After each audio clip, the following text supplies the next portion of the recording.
Hello बच्चों, let's see the question says the vertices of a triangle A B C are A 2,0,0, b 0,1,0, c 0,0,2. Its orthocenter is h and circumcenter is s. P is a point equidistant from a, b, c and the origin O. PA is equal to a part 1, b part under root 2, c part under root 3 upon 2, d part 3 upon 2. Question को solve करने से पहले इसका basic concept सीखेंगे, इसके according question को solve करेंगे। Solution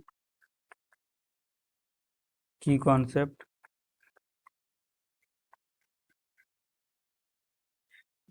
general equation,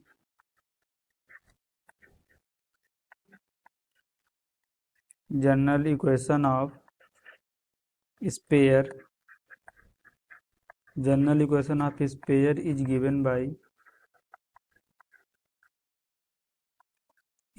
bye x square plus y square plus z square plus 2gx plus 2fy plus 2hz plus d is equal to 0 and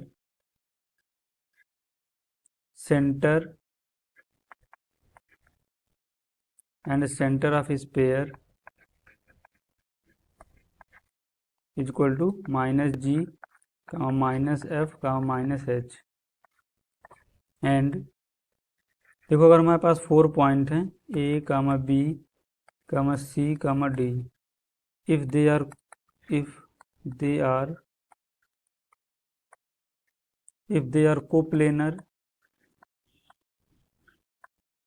they are coplanar, then vector ab cross vector bc dot product with vector cd is equal to 0। तो हम इस basic concept का use करेंगे, इसके according question को solve करेंगे। देखो, हमारे क्वेश्चन में क्या गिवन है, ए के हमें कोऑर्डिनेट क्या गिवन है 2,0,0, बी के हमें कोऑर्डिनेट क्या गिवन है 0,1,0 और सी के हमें कोऑर्डिनेट क्या गिवन है 0,0,2 और ओ हमारा ओरिजिन है, तो इसके कोऑर्डिनेट क्या होंगे 0,0,0।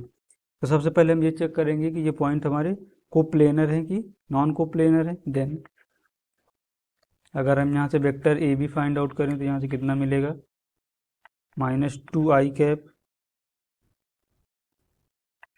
-j कैप प्लस 0 इंटू के कैप। तो देखो यहाँ से हमें क्या मिलेगा, वेक्टर ए बी क्या मिलेगा -2i cap plus j cap plus 0 into के cap. Vector B C 0 into I cap -j cap plus 2 into के cap. And vector C O हम फाइंड आउट करेंगे, तो यहाँ से कितना मिलेगा 0 into I cap plus 0 into J cap -2 के कैप। अब अगर ये देखो कोप्लेनर होंगे तो इनका यहाँ से हमें क्या मिलेगा, vector A B cross product with vector B C dot product with vector C O is equal to 0 for coplanar.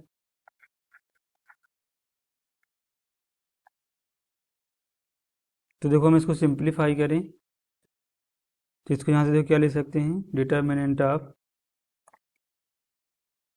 0,0, -2 0,0, -2 A B vector हमारा क्या था -2 0 1, तो -2 1 0 और बी सी क्या था 0 -1 2 0 -1 2। तो इसको हम देखो फर्स्ट रो के अलांग इसका ओपन करें तो यहाँ से कितना मिलेगा -2 इंटू 2 -0 और इसको फर्दर सिंप्लीफाई करें तो कितना मिलेगा -4। तो इसका डिटरमिनेंट तो हमारा 0 के इक्वल नहीं आ रहा। देन जो हमारे पॉइंट थे A, B, C, 0 are non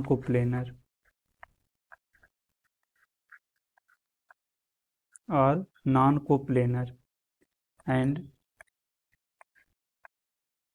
देखो, अगर ये हमारे पॉइंट नॉन कोप्लेनर हैं और पी से क्या है इक्विडिस्टेंस है, तो मतलब ये हमारे स्पेयर को रिप्रेजेंट कर रहा है और पी हमारा क्या बने इसका सेंटर स्पेयर का, तो देखो यहाँ से क्या बनेगा, equation of spare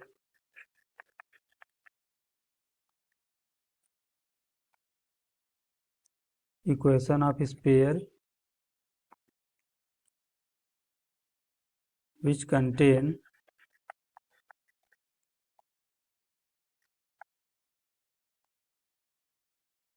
contain points। तो हमारा इक्वेशन ऑफ स्पेयर किस किस पॉइंट से पास हो रहा है, ए कामा बी कामा सी कामा ओरिजिन से, तो 2 कामा 0 comma 0, 0 comma 1 comma 0, 0 comma 0 comma 2 and origin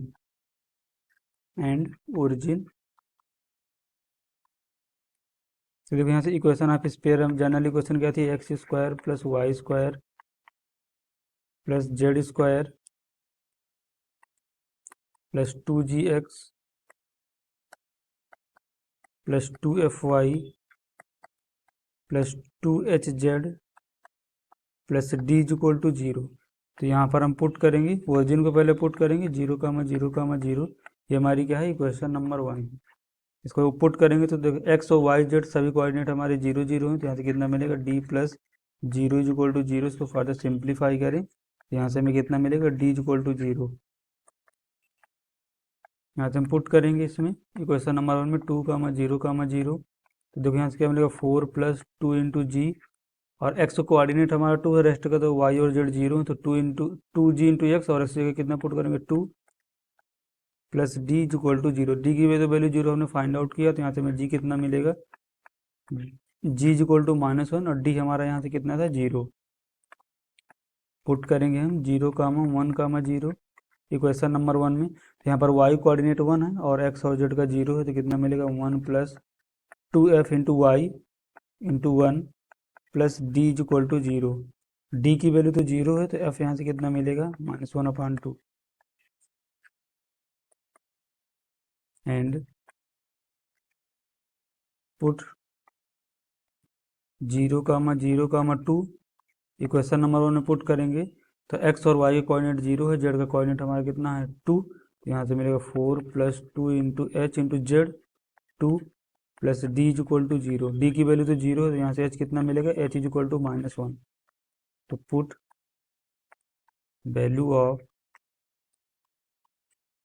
value of g comma f comma h comma d in equation 1। Equation 1 में अगर इसको पुट करते हैं तो देखो इक्वेशन ऑफ स्पेयर यहाँ से हमें क्या मिलेगा, x square plus y square plus z square minus 2g, जी हमारा कितना है, जी की तो वैल्यू हमारी -1 है, तो यहाँ से कितना मिलेगा, -2x प्लस 2 इंटू एफ कितना है, -1/2 इंटू वाई प्लस 2h कितना है, -1 इंटू जेड प्लस डी की वैल्यू 0 इज इक्वल टू 0। इसको सिंप्लीफाई करेंगे तो x square plus y square plus z square -2x minus y minus 2z is equal to 0। तो ये हमारी यहाँ से क्या बनी, इक्वेशन ऑफ स्पेयर। इसका सेंटर क्या बनेगा,